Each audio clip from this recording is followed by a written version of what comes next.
Welcome to my messy life.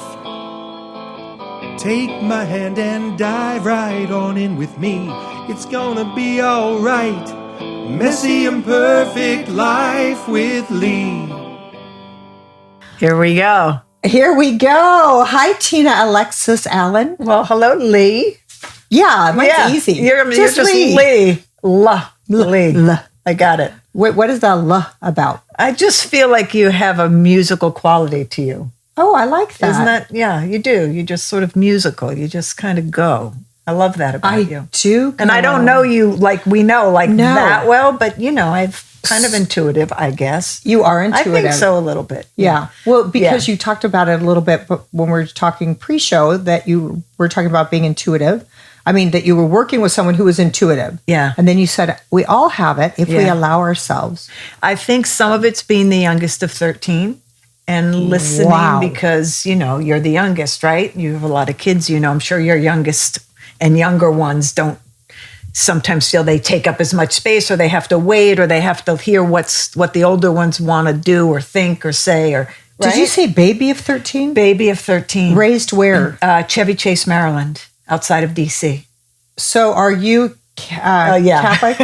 Irish Catholic? Although my dad was English and my mother half English. So I have a lot of, basically Brit in me. But Allen is my mother's maiden name. Why do I always say Irish Catholic? Because we're Irish, me and my husband and our friends? Yeah. So you would be a British Catholic. Well, I mean... Do people say British Catholic?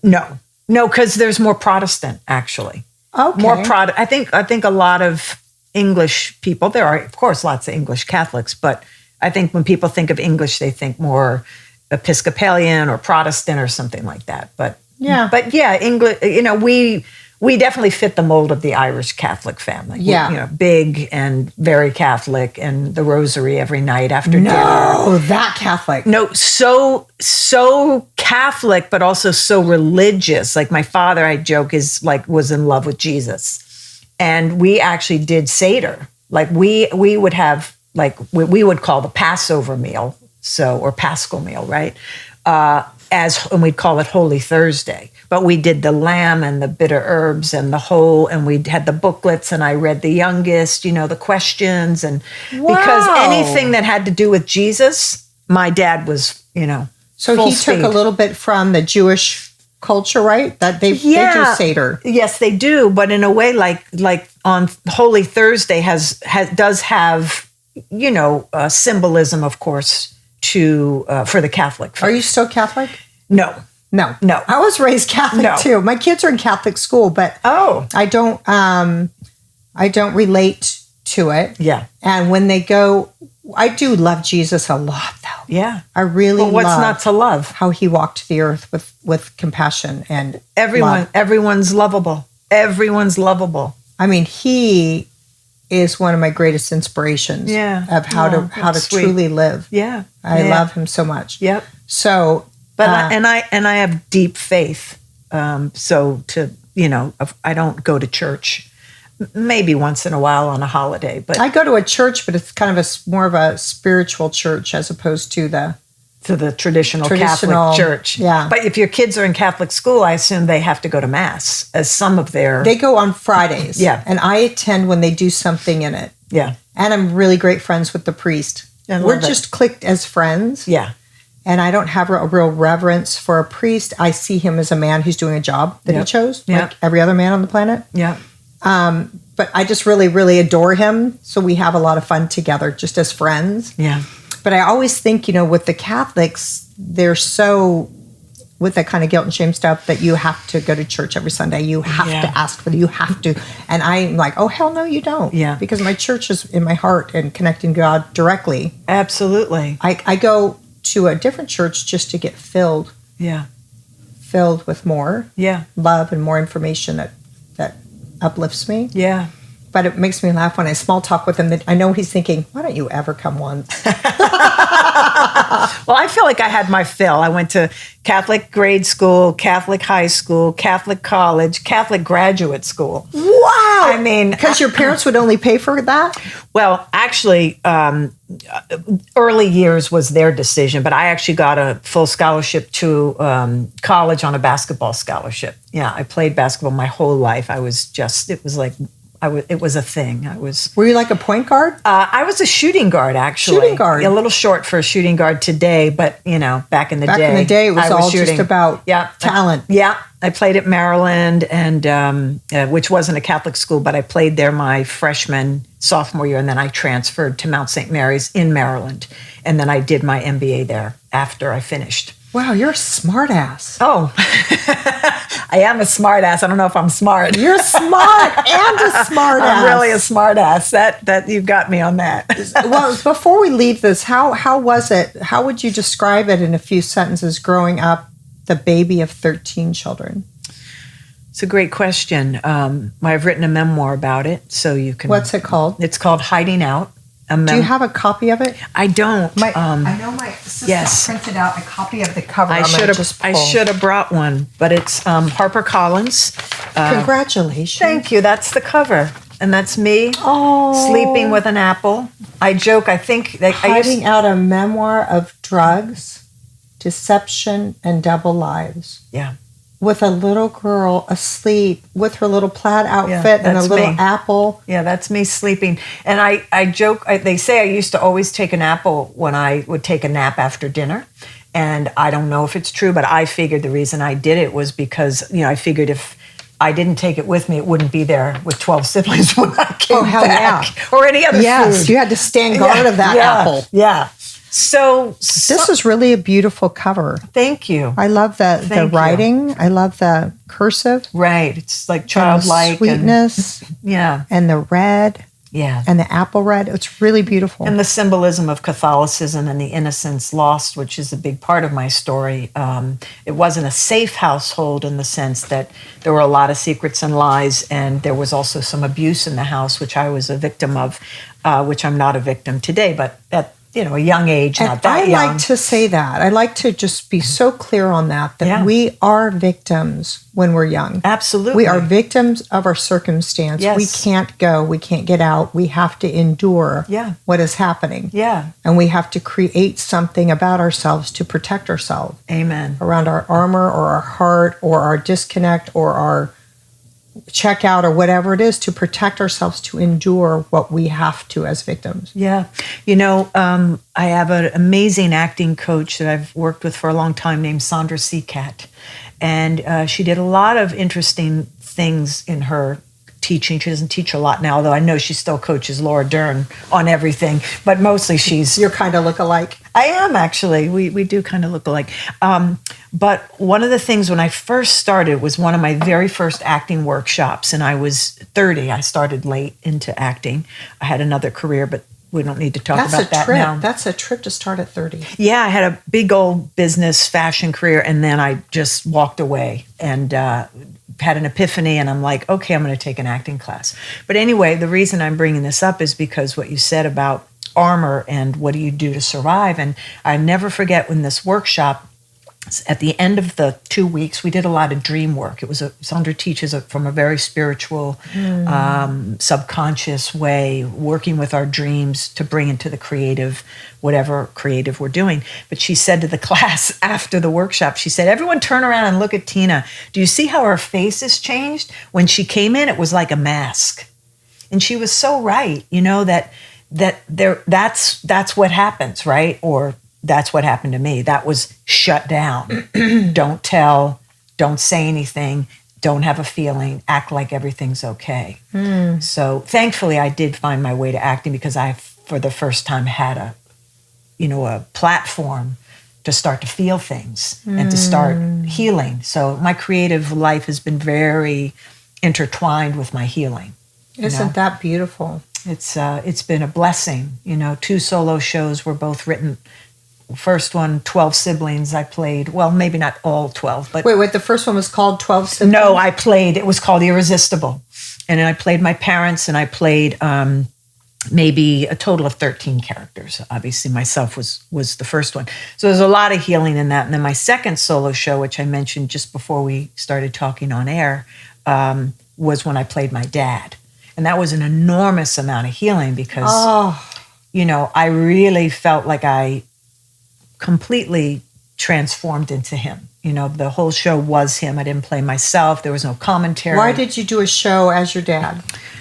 My relationship with him, which again is really what the book has so much focus on. It's a coming of age, but it mostly focuses on myself as a young adult. The short story is that when I was in my late teens, I had been sexualized so early, both by family members and also a teacher, my 7th grade teacher, actually. Does sexualized mean physically touched? Yeah, exactly. Okay. Yeah, and abused. But multiple, various people. So in your home? Yeah, in the home and also at teacher. school, Catholic school. Yeah. And it was a woman teacher. Yes, it was. Wow. Yeah. And so anyway, I share that as context, and that's shared in the book in context and more details. But the point is that by the time I got to, I guess, my late teens, I didn't like my dad. He was a real force in the house. He was an alcoholic. He was very mean to my mother and sometimes to us. And so I'd really almost would say, at least I thought I hated him. That's how bad it was. Yeah. Stay away. Please leave the house, whatever. He found out, he suspected, because by then I was with a woman much older than I, of course. Why, of course? 18. Well, because I'd had the teacher relationship. So what did I know but to be with someone older? So when you were with your teacher and she was a woman, I was 11, when you were 12. a victim. Yeah, 11, 12, 13. Were you already knowing you're a lesbian? I'm asking you first. Are you? Because we haven't discussed that. Yeah, I mean, I consider myself fluid, but I am with a woman. So I don't did you love have labels. Those feelings? I don't either. Yeah, I'm just trying to create a container to move from. Absolutely. Because I met you at that party. Yes. That was. It was for Catherine Gray's girlfriend, I believe. Yeah. And so there are a lot of lesbians around. Yeah, and I love being around lesbians because I want all of them to have a crush on me. Exactly. Well, I do. It's like, didn't take long. Because when I go in there, I'm like, no one's looking at me. I mean, come on, ladies. Don't make me get out there and start dancing because I got some moves. But it's just so funny to me. It's like, I don't really care who's around me. I just want someone to kind of smile at me. Please give me some attention. Can someone give me acknowledgement? I totally relate.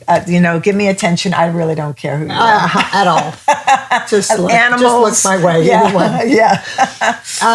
Okay, so when you were young, like a lot of people who I know and a lot of my kids' friends who I know who are 2 or 3 or 4, I already know. No, yeah. I think I was sexualized first by men or older men, boys, really young men. Let's leave it at that. So I knew that. So that was sort of my first experience, if you will. So a victimization and sexuality combined. So that's why I use the word being sexualized, because it has so many elements. So there is the abuse, but being sexualized to me has so many elements that also involve emotion, and especially in the family. So I don't know that I knew, but I had experiences, maybe with my best friend or, how that is when you're young and so I think when I say fluid, I think I didn't know, but then of course this teacher was giving me something that I craved, which was attention. Yeah. And for reasons, and also having been sexualized, then I was available for it. Yeah. And then it was warm and it was more fuzzy and emotionally connected than the other sexualizing and abuse that was happening and had happened. So I thought, well, this is good. So I was very much... it was a safer... consensual in the sense of nobody was... grabbing me and pulling me into a room or in a closet, or, that's what I was willingly engaging in this very complicated, abusive, manipulative relationship. I'm putting quotes if you can't see me. Yeah, and even saying consensual, you're so young and you've already been victimized, and it's something that feels safer than what was before, but it's something that you kind of expect because it's already happened. Sure, but we all know it's abuse. I mean, hell yes. Yeah, there's no question. No, but the way you said it almost made it like you had something to do with it because you said it was consensual, but. Well, only to give it context do I say that, not in any way to take away from the fact that this person had to manipulate, right? The little girl can't be consensual because she's so needy, especially at the end of 13 kids, of having any attention. Amen. And I really relate to this because I didn't have, my mother was locked up behind her bedroom door, and I was on my own in my home and in the world, and that was my thought, I'm on my own. But I remember when I desperately wanted attention or I desperately wanted to be touched. Yeah. I desperately wanted to connect to another body. But I had my wall up. Yeah. So I couldn't be vulnerable and, get to know someone. So I would just have sex. I would get really fucked up and I would have sex with someone and then run because my wall was up. I couldn't soften to see them. Yeah. And I lived that way a long time because I needed the human touch, but I didn't know how to get the love. Yeah. In a way that was healthy because I wasn't healthy. I was still wounded. Yeah. Yeah. So I can't wait for you to read my book. I'm excited because you'll, just based on what you just told me, you see a lot of mirroring. Yeah. The sex, the drugs, the acting out. And obviously the reason that I do give the context of what happened when I was a child, it's not what the book is about. But the reason I give that context is because that behavior comes from somewhere. It's the setup of why we do what we do. Absolutely. Yeah. And so to fast forward with my dad, so as I'm with this now older woman, different woman, at 18, I go out to dinner. My dad comes to one of my games, which was unheard of. He was just busy. I'll get into more of what he did, which is really fascinating. But he comes to one of my games. He says, I think you should have a vacation. You're working hard on this basketball scholarship. You look tired. You look thin, blah, blah. So I thought, okay, nice. And so I said, can I bring a friend? And so he said, yeah. And so he decided we should go out to dinner and he'll talk about the trip and where he wants to send me. And I said, my friend. So my friend is my lover, who's like 10 years my senior. We go to dinner. And in the course of that, he reveals to me that he knows. So that was freaky because I'm 18 and I've kept this secret, all the secrets in my family for so long. All my family is straight and married and all of that.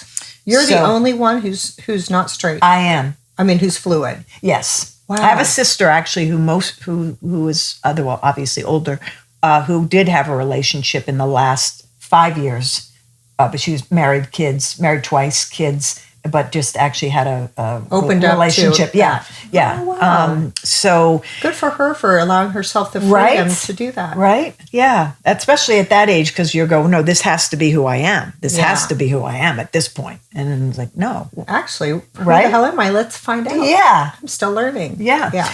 So in that conversation after he said, I know about you two, and we both were like, let's just leave now. He then proceeded to say that he had buried his lover in the war.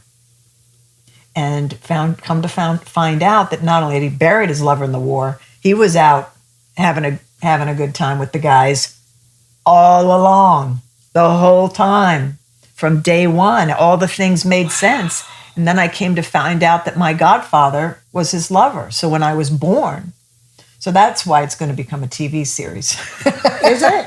I just finished the pilot episode. I don't know who's buying it yet, but yes. It's going to be. It's going to be. It's so juicy. And I love that it reminds me of Transparent, which I haven't seen, but just the storyline and the family and about times the girl who wrote it is my friend. Oh, Jill Soloway? Yes. Oh. I don't know if I should say friend, like we don't talk all the day, but we've hung out a little bit over the 20 years I've been married with Dave, and she's just interesting, and to hear that was her life and that was what she experienced, and all of our homes are a trip.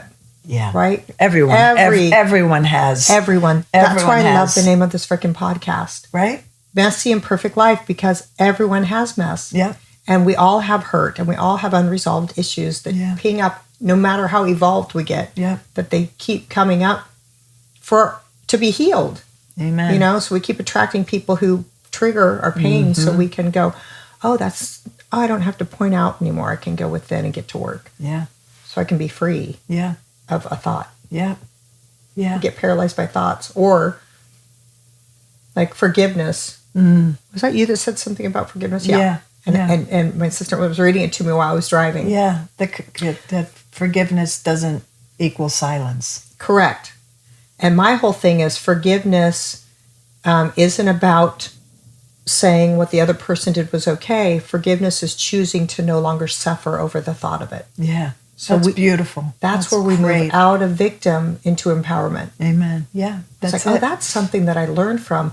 I'm not a victim anymore, but if I'm in my hurting or suffering, I am. I am, yeah. But I choose to no longer suffer because it's not happening anymore. What can I learn? How can I use that to do what you're doing, making a difference? Yeah. By sharing your story. That's it. 1 in 4 people or women are sexually abused. You can't imagine how many people have reached out to me, and mostly through social media, who have read my book, and I don't, of course, know them, so they reach out privately through social media and share what happened. And many of them have never told anyone. Mm-mm. And the whole reason for me to write the book was not about consciously needing to heal anything, because, as I said, I already played my dad. I explored that off Broadway. I've done a few solo shows, and I've more importantly done the work. I've done a lot of healing, different methodologies and such.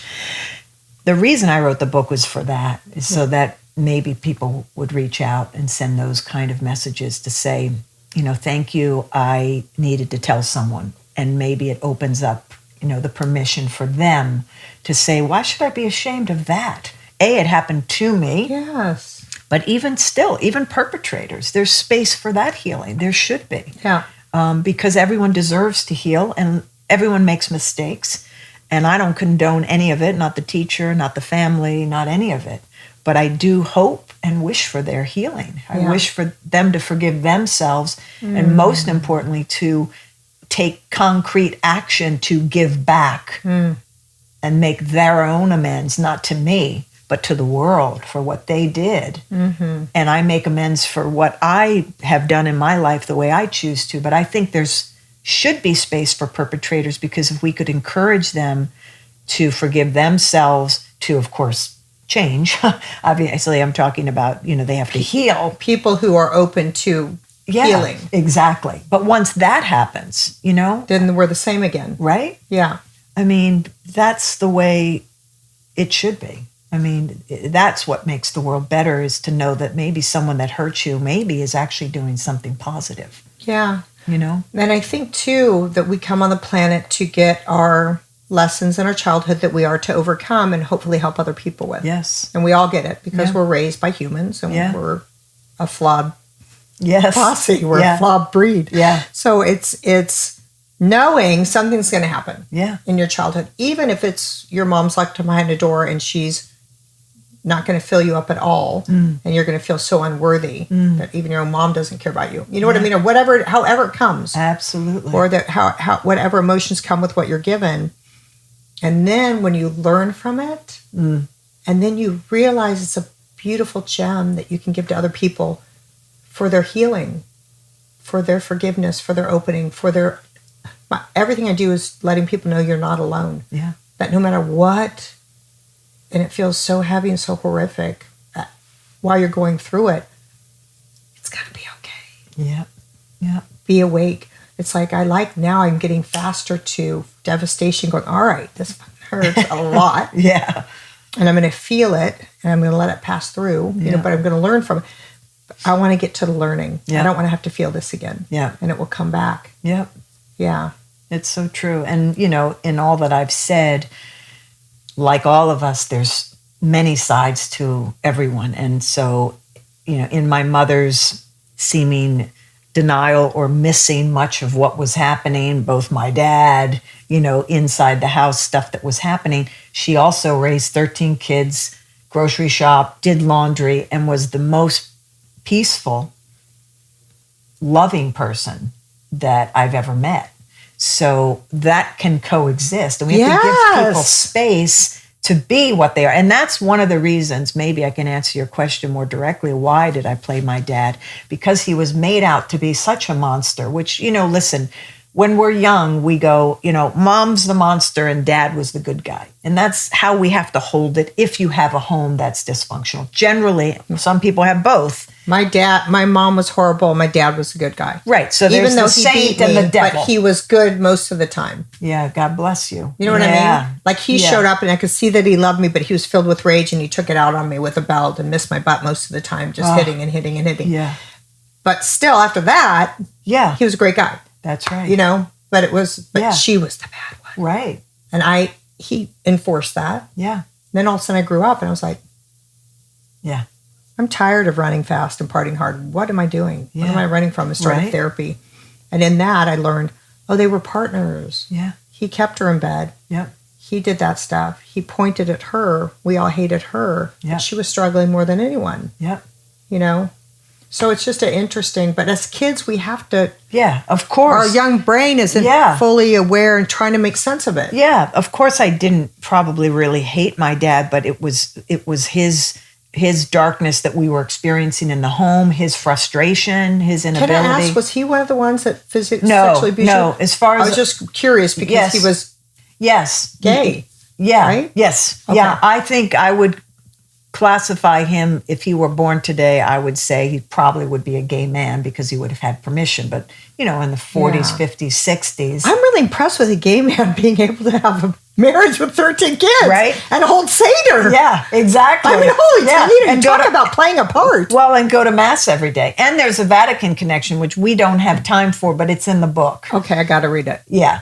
And that, as he and I, talk about messy, as he reveals this secret to me. At dinner with your lover. At dinner with my lover, we then go off on a drugs, deception, and double lives together. And that's really what the book is. That's the story. It's me and him going off on this sort of, gay rant and romp, I should say, for quite a few years. Wow. So that's the drugs, deception, and double lives. Meanwhile, my family knows nothing. So at the dinner table, he was like, amen. And winking. Basically. But he probably felt happy to have someone who knew at the table because I think it's that whole secret thing is so heavy. He's like, we both probably did. Yeah. I mean, that's the thing. I went from what I thought was hating him to he's now my new BFF and my drinking buddy and clubs and trips to Greece and Rome and Egypt and Jordan. He would just take you? Yeah, I would meet. Well, he'd go off. He was a Catholic travel agent. You just can't make this shit up. Hilarious. Way better than transparent. He actually runs a fucking, can I say that? Fuck yes.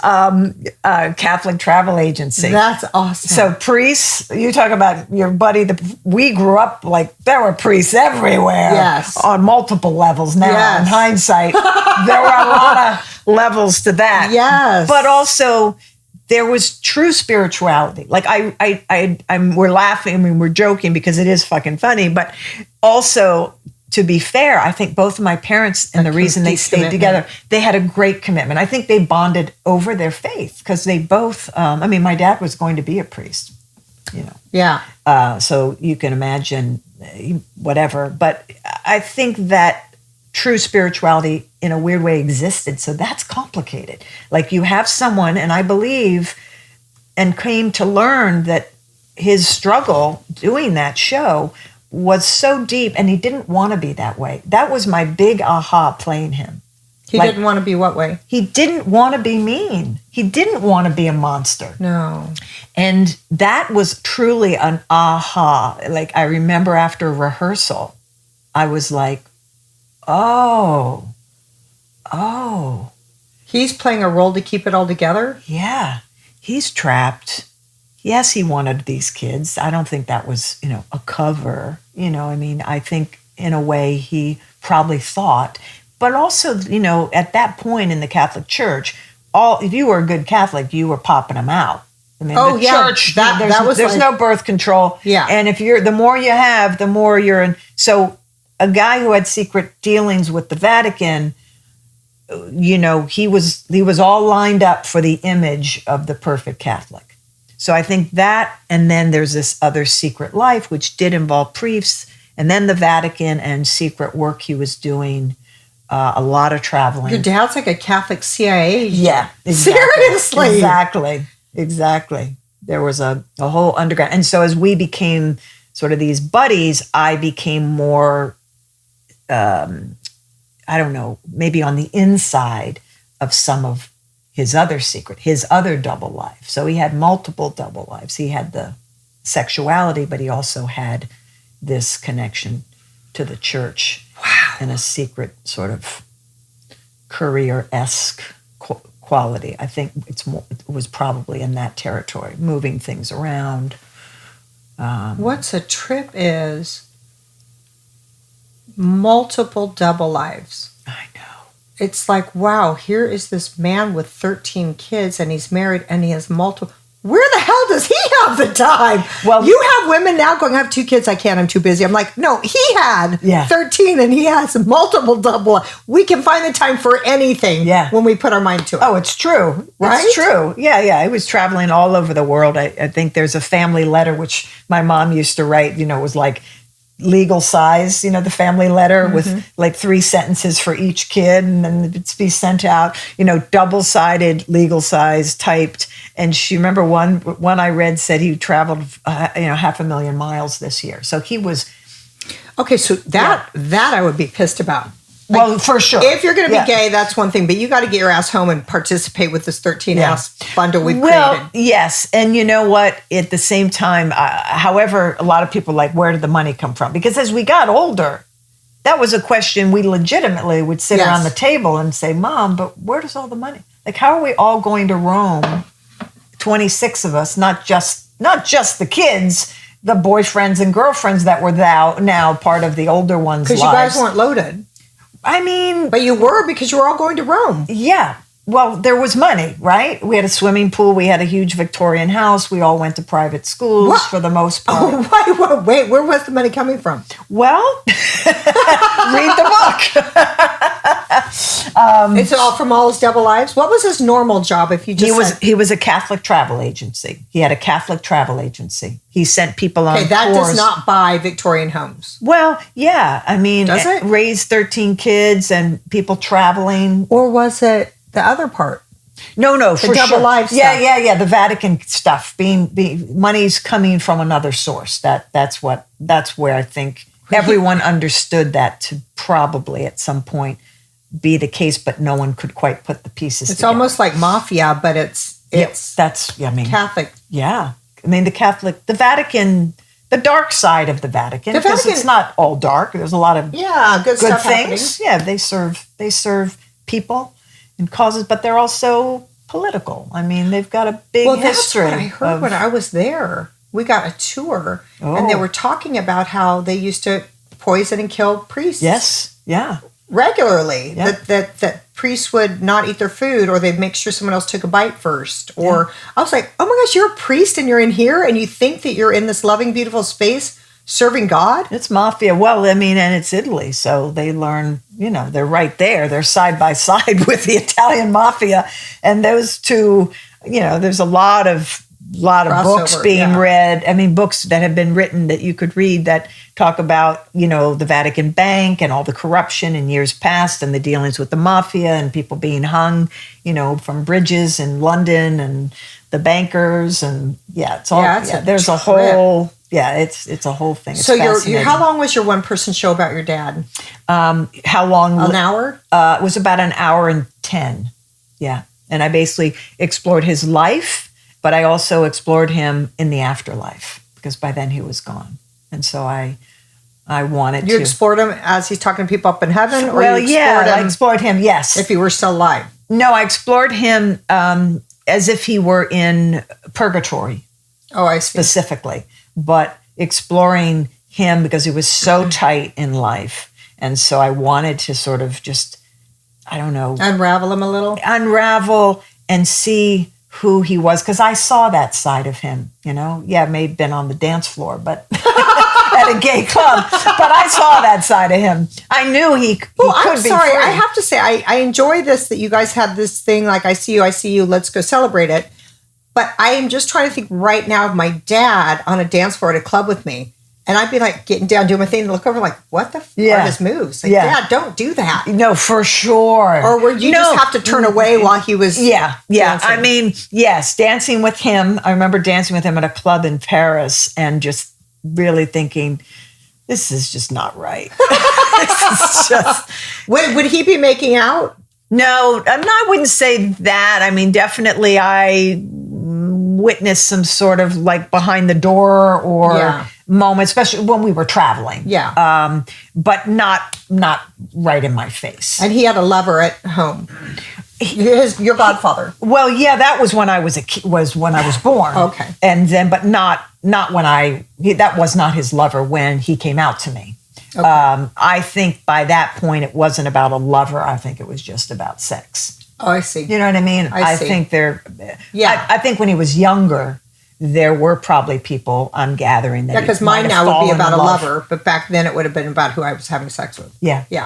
I get that. Yeah, but I think as he got older, I don't know. I don't think he was planning to leave my mom. I mean, that's a whole explosion, which I don't want to give away in case anyone wants to read. Did he bring ever men home where you were like, oh, I know that this isn't just your friend from the coffee shop? By the time this happened, I was a freshman in college. So everyone was pretty gone. And I was living at home maybe in the summers and things like that. But by the time we were out to each other, I knew what was what. I knew the history. I knew that the father, the priest that I had heard of or vaguely remember who was always around, like that was a lover. This one was a lover. Yeah, so they were around. Yeah. And there's something I'm sure exciting for your dad to have his facade and then have a priest walk by and pinch his butt in his own home. It's like having your cake and eating it too. Well, probably it gave him a little more permission because the fact that there were some priests, and we know there are probably a lot of priests that act out and have acted out despite taking a vow of celibacy, it probably sort of gave him an okay, even though I'm sure at daily mass he prayed for forgiveness. Oh, that's the sad part. That's another reason I did the show, because that's sad when you're still asking for forgiveness for who you are. Oh yeah, and that's a different era. Oh gosh, I know. Like back then you'd get beat up. Yeah, I think he did get beat up a couple times. It's like you don't come out, especially when you have this big ass family. Yeah. It would be like, And then there's the family. So some of them very supportive of the book, some of them not so supportive. Oh, of course. Some of them supportive of the solo show, playing Dad, because I wasn't going to pull punches. I was going to let him be who he was. And that was sort of the first time for me. I thought, he never got to be who he was. I'm going to do this show and let him be who he was. How neat. And not carry on this legacy of, he was this holy man and he did this and, don't tell the whisper's bullshit. Don't tell the kids. The grandkids don't need to know. The whisper, whatever that was. I'm calling it a whisper, but the shushing is the thing we need to talk about. That's it. Anything that's shushful, talk about it. Tell me right now. I want to hear everything. Right? Yeah, because that's the stuff that's the messy stuff that we all have, and that's the messy stuff that we all hold and we feel guilty or ashamed about. But it's like, oh hell no. Oh my gosh, this is what happened. Oh my God, I would love a world where they could be, you can say, I like avocado toast. I was raped when I was 4 by my uncle, and I think I'm going to walk for Iman today. Yeah. Where nothing has any sort of charge. Grip over anything else. It's just, really? You were raped by your uncle? I was raped by my brother. What was the, oh my gosh, how did you get through it? I haven't, I'm still fucked up. Oh, you should go see this person. They helped me navigate it. Yeah. You know what I mean? It's just Totally. It's just another part of all of it. Yeah. And I think for those who are not in that space and maybe where things have happened to them or they don't live, where they're maybe holding some level of trauma that hasn't been healed or they don't feel freed up, if you're that way, it's very much a threat. And so being just matter of fact about it and someone hasn't processed it, it's such a strong mirror of lightness and they just want to pull the cover over and go, it didn't happen.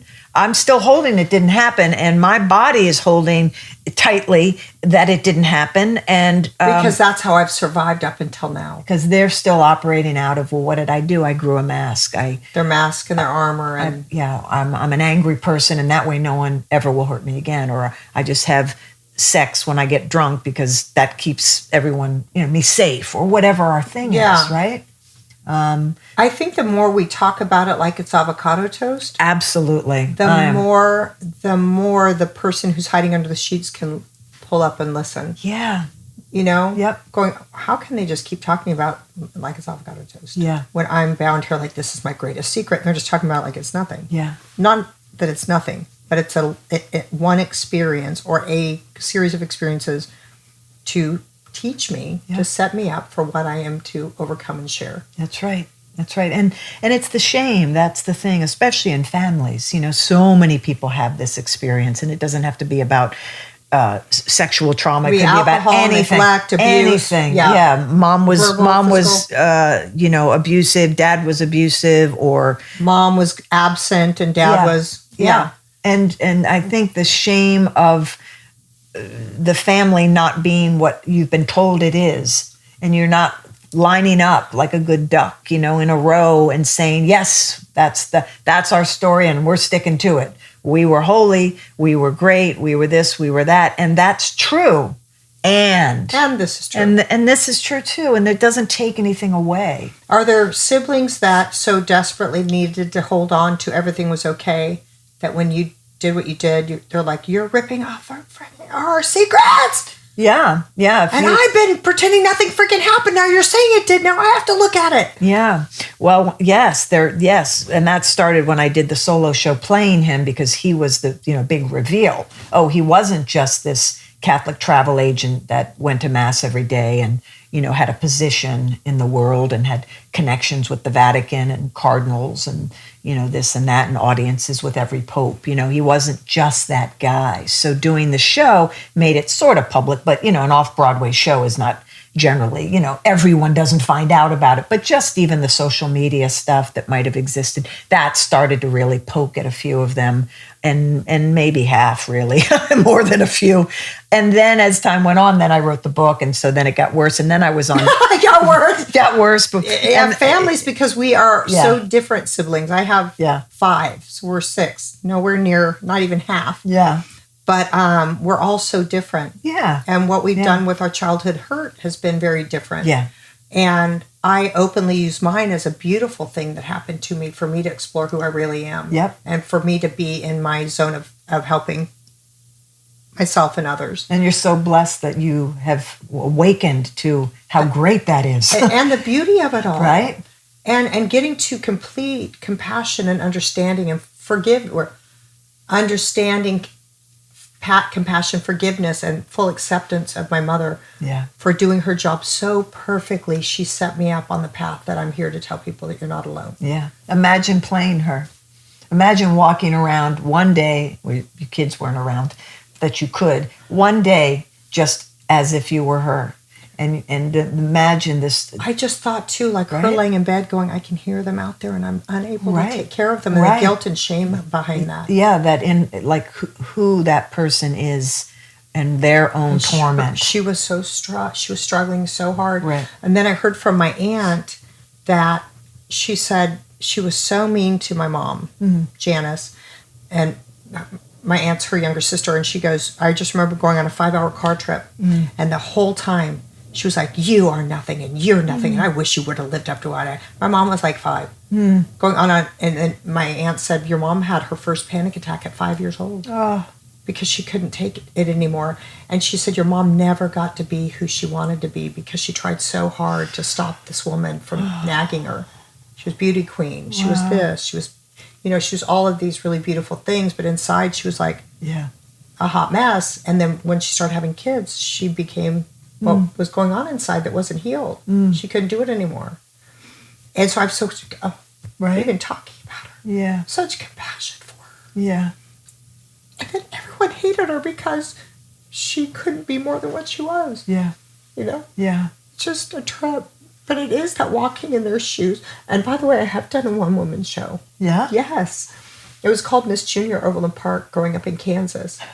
And always being on my own. And I lived at the mall. It was my home. And I knew everyone that worked there. And I got free food. And I hung out and I played the games there. And I got crowned queen of my mall. They had a beauty pageant. And I was like, I won. And I knew I wasn't going to, and I did. So there was this big thing. And my mom wasn't there for it. She was in bed, but whatever. It was just this thing. But And you did a show about that? I did a show about that, and up until, I did it 10 years ago. 20 years ago. Wow. When my son was first born. Uh-huh. So I did it 20 years ago, but it was about my life up until that moment. And I had the man who executive produced it. When I was writing it, I was like, I'm going to get this on the Oxygen Network, because that was Oprah's big network thing 20 years ago. Right. And I did it at a space, and then they asked me to do it at the HBO workspace. Oh, I did it there. yeah, I remember that. And then I got a phone call, will you do it on a network? And I said, what network? And he said, the Oxygen Network. So I did it in front of an audience for 5 camera. Amazing. And that guy is executive producer of Bill Maher's show, Politically Incorrect, and now Real Time with Bill Maher for 20 years or whatever. That's fantastic. And he just came on my podcast, and we talked about it. And I just told him how much I loved him because he held my hand at such a vulnerable time and believed in me. And then I believed in myself, and it was beautiful.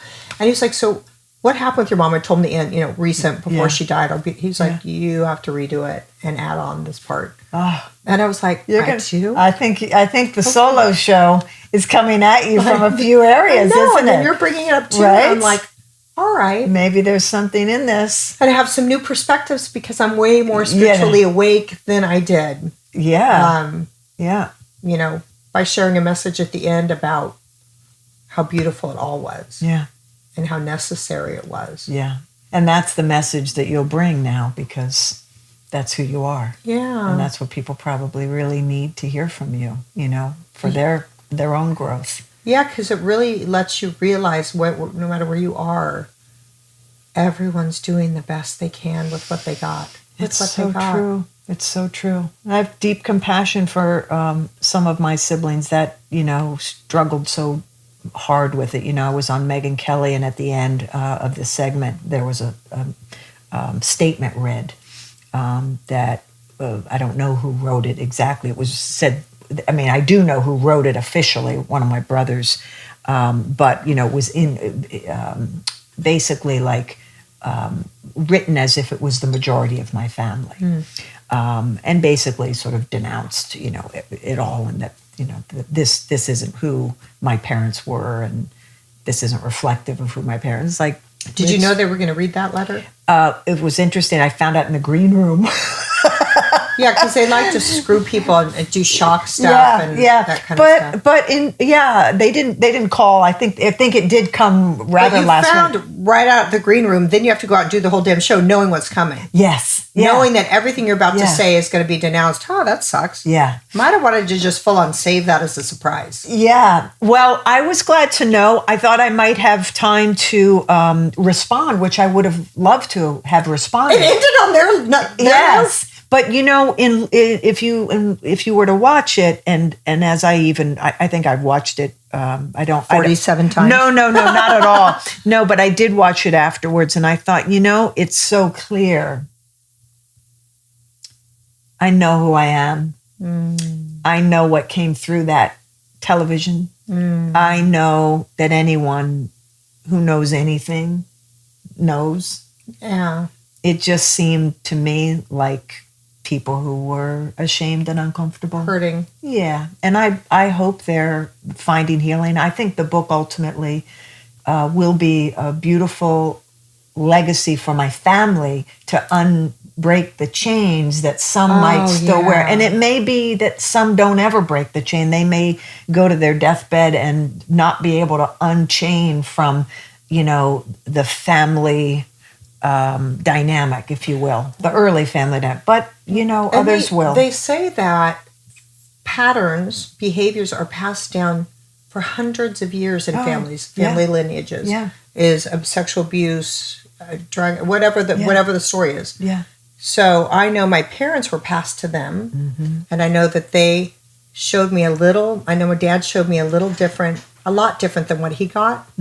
Because his parents both died without once saying I love you to him. And he said it to us every night. So I know he was trying his ass off to be more. And I got that from him. That's beautiful. But I also noticed the patterns that came down, like the physical beating, when you get enraged.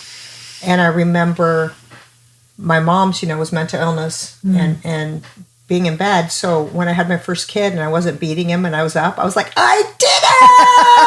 I broke it! Like they will never be beaten. Yes. And I will be up every day. Yeah. But then I go, oh shit, there's more. Yeah. And it's just nonstop. Yeah. Of me seeing where I have so much work to do. Yeah, well, we all do. Yeah. But that's true. It's like the legacy. It's important to ask yourself, what's the legacy I want to leave? Legacy, I'm an aunt. I don't have my own kids, but I have a lot of nephews and nieces. A lot of great nephews and nieces now. The legacy I want to leave them is that it was all of it. It's all the beautiful stuff. It's all the, happy, warm, loving, spiritual, prayerful, thoughtful, service-oriented aunts and uncles that you have. That's all real.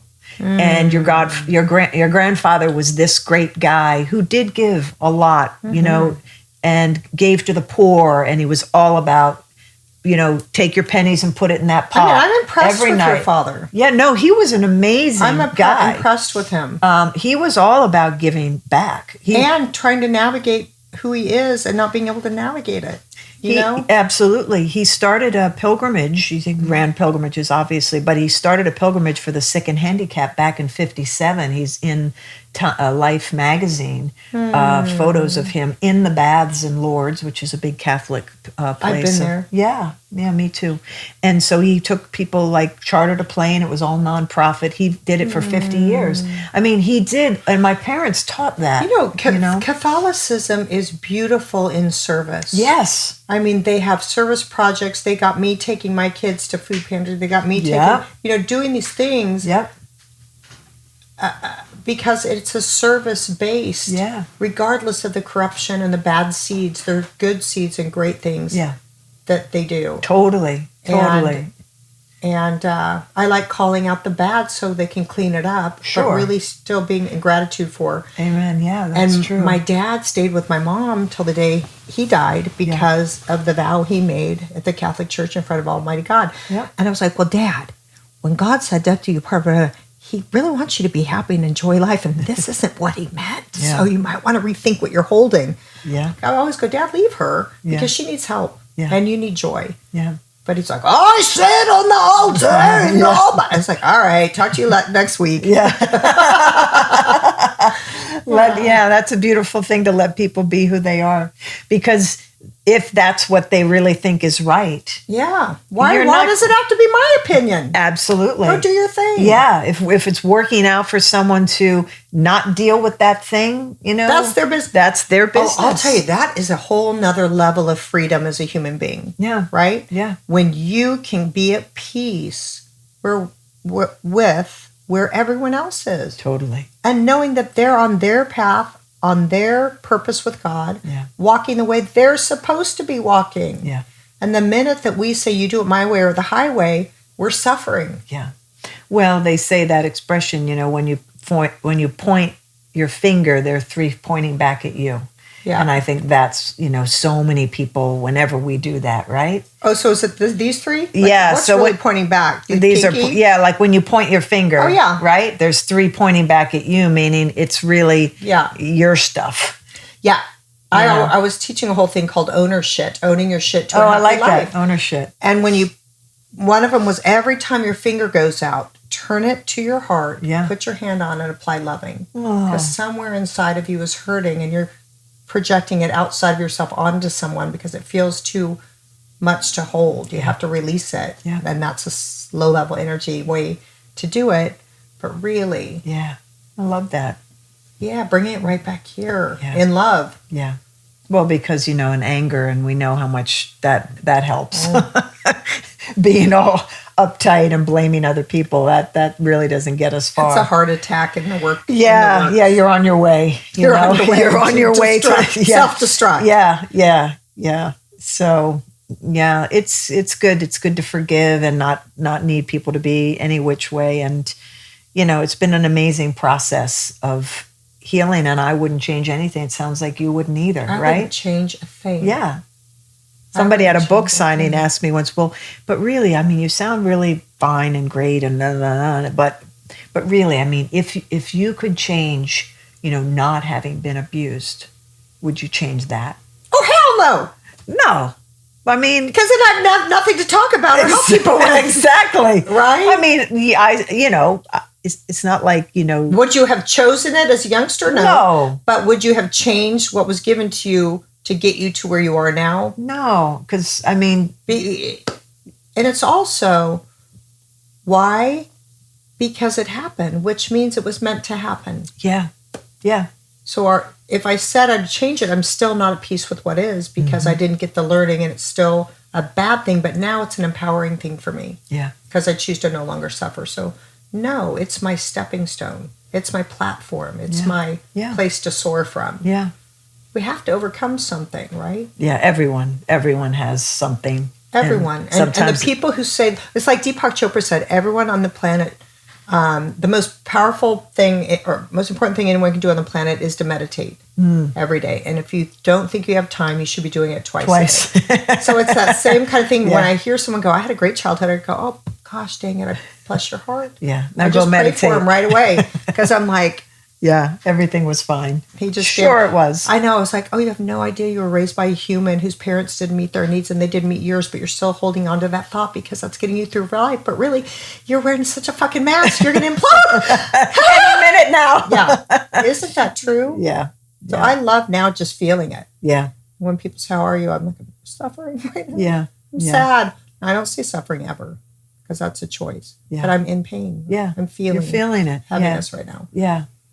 It's good to cry. Okay. Well, don't fucking tell me about it.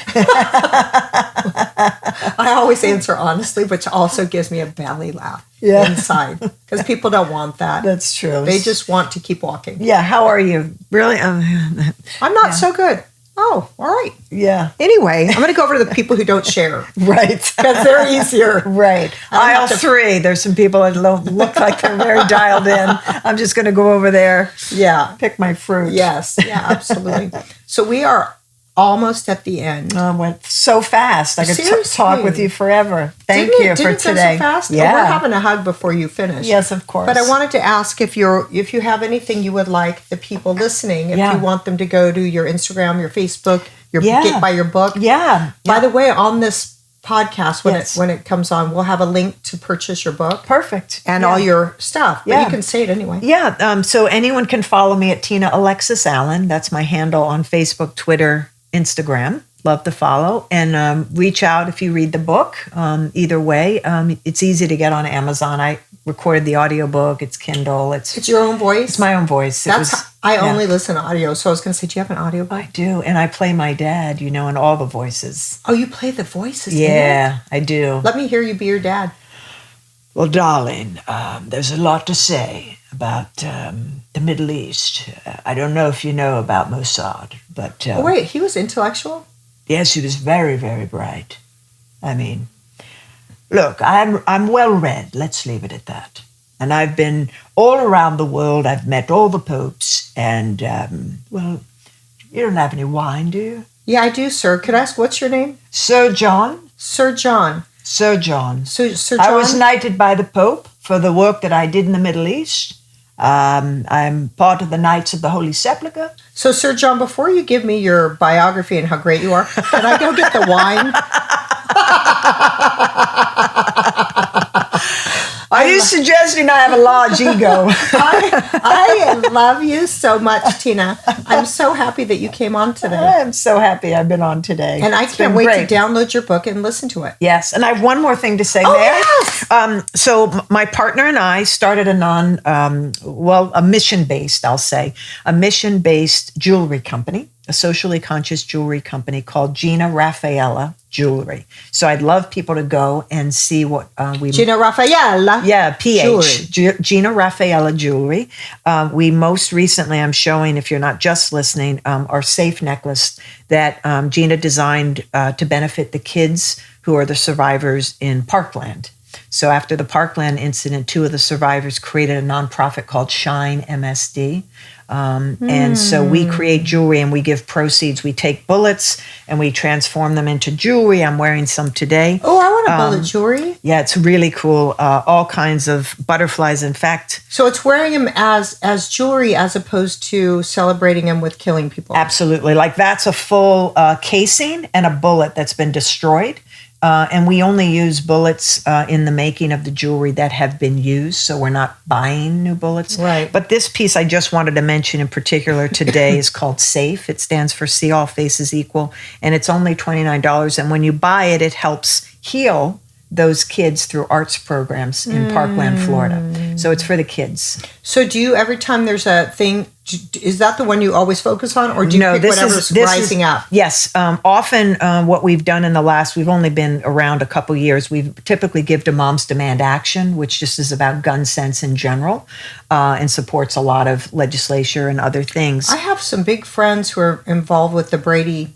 Oh, I'd love to meet them. I would like to introduce you to please them. do. Big people who run that thing. We were in Barney's as an initiative when we started, like 3 years ago. Of course, Barney's is gone, but they, put a few of our pieces in when we first started, and then we only sell online, and then we give proceeds typically to organizations like that. But this one piece that we've just launched is specifically for Parkland. Oh. So we call it the Parkland SAFE necklace. I love that. Yeah. And I like how it's on a big safety pin too. I know, with the word safe in it. Yeah. So it's hopeful. All we all want is to be safe. That's what we've talked about all day, haven't we? Yeah. I mean, on this session, which feels together. like all day, and it's already way over. Already. I know. I love that. Yeah, thank you. That's precious. And remind me after to hook you up with the people from the Brady. For sure. I would love that. Yeah. Yeah. All right, let's hug it out, girl. Okay. I like to end with a hug. Oh, good. I love hugs. You do too. Oh, thank you so nice to much. Another wise one. I